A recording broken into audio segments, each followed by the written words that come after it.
फिर मैं आपके लिए आ गया हूँ। इस बार जो इंटर के बच्चों के लिए है रेम्बो बुक्स का subjective question, Indian civilisation and culture. आप जाइए 7 नंबर पेज में, नीचे लिखा हुआ है answer the following question briefly. उसके 2 नंबर में why does Gandhi ji say that mind is a restless bird, what makes mind restless. उसका आंसर ये है। तो हम इसको समझेंगे कैसे? इंग्लिश में तो लिखा हुआ है, या एग्जाम पेपर में ये सवाल आ जाए तो हम कैसे समझेंगे इसको? तो समझने का तरीका आप देखिए, वीडियो को देखिए, आप समझ जाइएगा। बहुत ही आसान तरीका से आपको हिंदी में समझाऊंगा। तो चलिए शुरुआत करते हैं। तो देखिए हम इसको समझेंगे। और वाई डज गांधी जी से, इसको इतना मिलाएंगे, वाई डज गांधी जी से, इसका मतलब होता है, तो गांधी जी का आ जाएगा गांधी जी,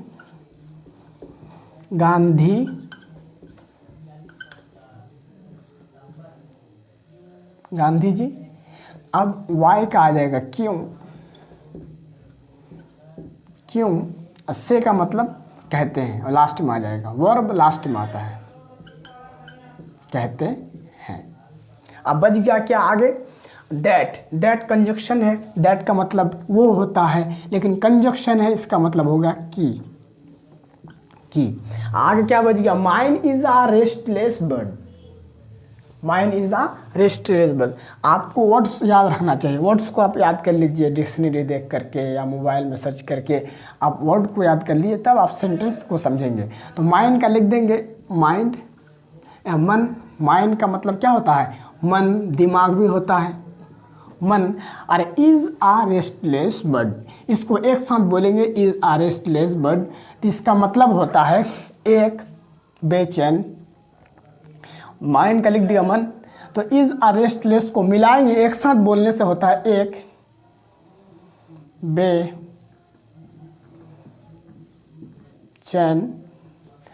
रेस्टलेस का मतलब होता है बेचैन, और बर्ड का मतलब पक्षी,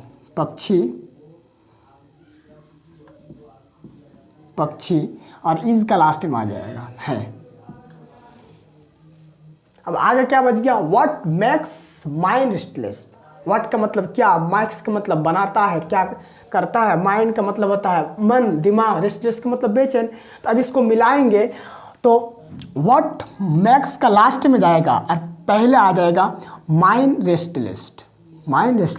तो माइंड का आ जाएगा मन को बेचैन, मन को, और रेस्टलेस का मतलब बेचैन,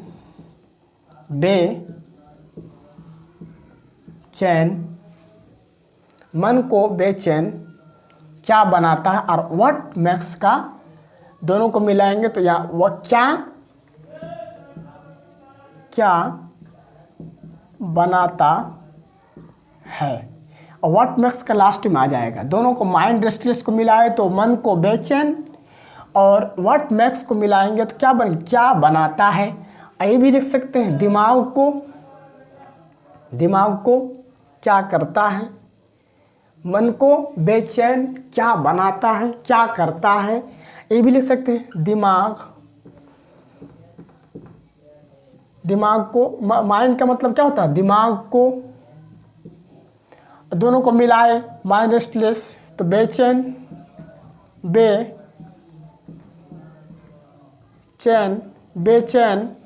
और व्हाट मैक्स का आ जाएगा। व्हाट मैक्स का मतलब क्या करता है, क्या बनाता है, सेम है, क्या करता है। आप क्वेश्चन समझ गए होंगे। अब इसका आंसर को समझेंगे। आंसर देखिए क्या लिखा हुआ। गांधी जी सेज दैट, आप पहले इस क्वेश्चन को समझ जाइए क्या कर रहा है। लिखा हुआ Y does Gandhi ji say that mind is a restless bird, what makes mind restless. इसका मतलब गांधी जी क्यों कहते हैं कि मन एक बेचैन पक्षी है। और आगे व्हाट मेक्स माइंड रेस्टलेस का मतलब हुआ मन को बेचैन क्या बनाता है, दिमाग को बेचैन क्या करता है। तो हम कैसे कैसे बैठा है आपको समझा देते हैं। तो वाई डज गांधी जी का लिख दिया गांधी जी, और वाई का आ गया क्यों, और से का आ गया लास्ट में कहते हैं, और दैट का सामने लिख दिया की, और mind is a restless bird, तो माइंड का लिख दिया मन, और एक साथ बोले इज आ रेस्टलेस बर्ड का आ गया एक बेचैन पक्षी है। फिर आगे व्हाट मेक्स माइंड रेस्टलेस, तो व्हाट मेक्स का आ जाएगा लास्ट में क्या करता है क्या बनाता है, और माइंड रेस्टलेस का पहला आ गया मन को बेचैन, तो व्हाट मेक्स का लास्ट में चले गया और माइंड रेस्टलेस का पहला आ गया मन को बेचैन। समझ गए। फिर एक मर्तबा दोहरा देता हूँ। Why does गांधी जी से that mind is a restless bird? What makes mind restless? इसका मतलब हुआ गांधी जी क्यों कहते हैं कि मन एक बेचैन पक्षी है, मन को बेचैन क्या बनाता है, दिमाग को बेचैन क्या करता है। ये क्वेश्चन हो गया आपका, क्वेश्चन आप समझ गए होंगे। अब आंसर आपको समझाना है। आंसर में क्या लिखा हुआ, Gandhi ji says that mind is a restless bird because, ये क्या कंजक्शन है, कंजक्शन ला करके आगे लिखा है it is never satisfied the more it gets the more it wants. इसका अब हिंदी को समझना है, आपको लिखना है एग्जाम में। बहुत ही क्वेश्चन ये अच्छा है। चलिए इसको समझते हैं, आप उतार लीजिए। अब इसको याद करने का तरीका क्या है, आप 10 मरतबा 15 मरतबा लिखिए, हम जिस तरह आपको बताए, उसके बाद आंसर को फिर समझा रहा हूँ। चलिए समझाते हैं, इसका हिंदी को समझाते हैं। गांधी जी सेज, इसको मिलाए तो गांधी जी कहते हैं, गांधी जी कहते हैं। फिर आगे दैट का आगे की कंजक्शन है कि mind is a restless bird. अब वही है, मन एक माइंड का लिख दिया मन, और इज अ रेस्टलेस का लिख देंगे एक इज, इसको मिला एक साथ बोले हैं वही सेम है, इज अ रेस्टलेस बर्ड, एक बेचैन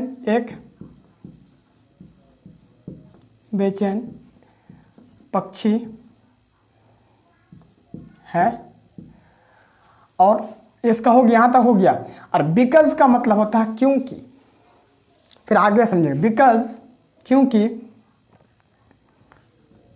इसका लिख रहे हैं बिकॉज एक कंजक्शन है, क्योंकि बिकॉज का मतलब क्योंकि। फिर आगे लिखेंगे it is never satisfied, it is never satisfied, it का लिख देंगे ये। और इज नेवर सेटिस्फाइड का मतलब होता है इट, इसको मिलाएंगे एक साथ बोलेंगे इट इज नेवर सेटिस्फाइड, एक साथ बोलेंगे तो क्या होता है, इट इज नेवर सेटिस्फाइड का मतलब कभी नहीं, नेवर का मतलब होता है कभी नहीं, कभी नहीं संतुष्ट होता, संतुष्ट होता। इट का लिख दिया ये, और इज का मतलब आ जाएगा लास्ट में है, कभी नहीं संतुष्ट होता है।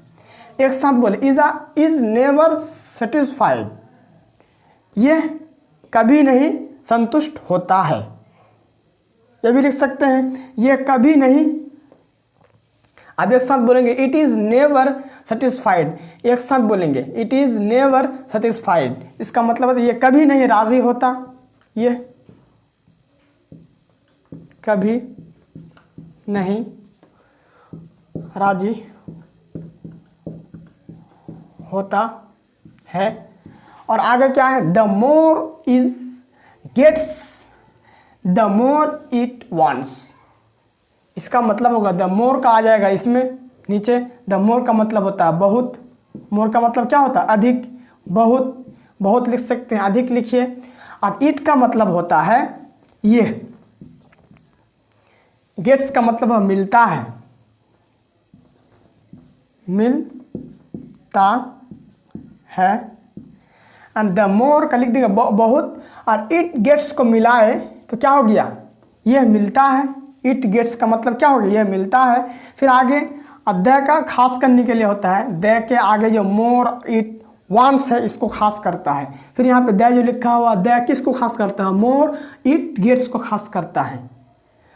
तो द मोर इट्स गेट्स को मिलाया तो बहुत यह मिलता है, ज़्यादा, बहुत ज़्यादा यह मिलता है। द मोर का फिर यहाँ पे होगा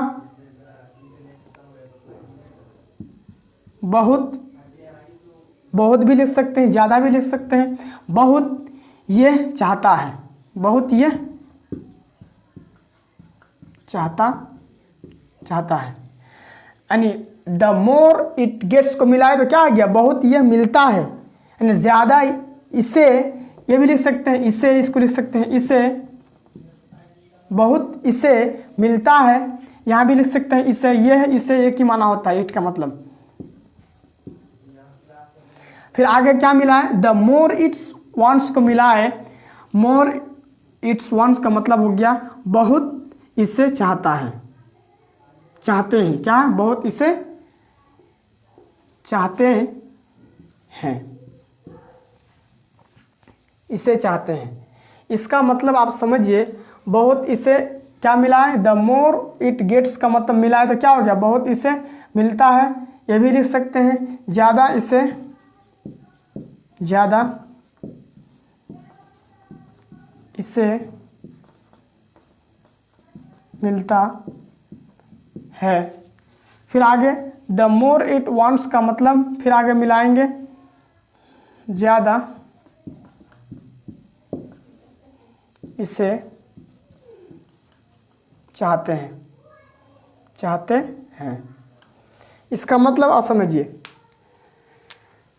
गांधी जी कहते हैं कि मन एक बेचैन पक्षी है, क्योंकि यह कभी नहीं संतुष्ट होता, ये कभी नहीं संतुष्ट होता। इसका मतलब क्या, इट इज़ नेवर सेटिस्फाइड, ये कभी नहीं संतुष्ट होता।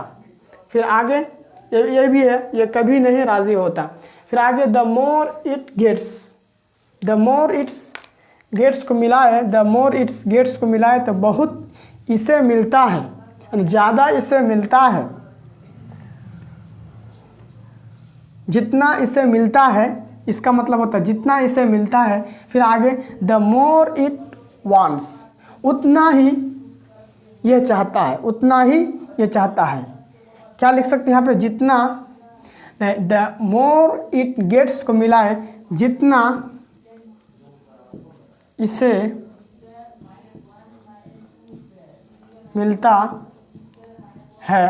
और फिर आगे द मोर इट्स वांट्स को मिलाए तो क्या हो गया, उतना ही ये चाहता है, उतना ही ये चाहता है। ये आपका क्वेश्चन आंसर सॉल्व हो गया, सब्जेक्टिव क्वेश्चन है। फिर अगले क्वेश्चन आंसर में मिलते हैं, बाय।